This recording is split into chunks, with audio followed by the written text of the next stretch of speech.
Hərdən bizə deyirlər, nə qədər Əli oxuyursunuz, şeir deyirsiniz, Əli dilinizdən düşmür.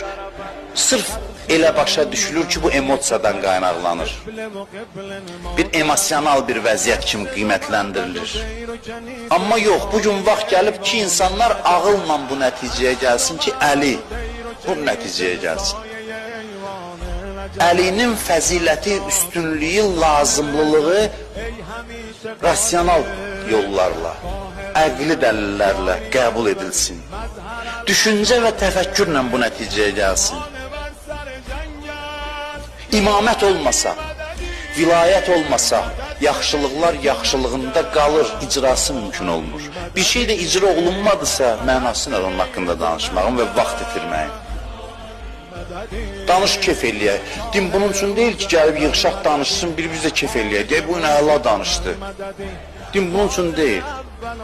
Bunu həyata keçirmək lazım. Yoxdursa din yoxdur.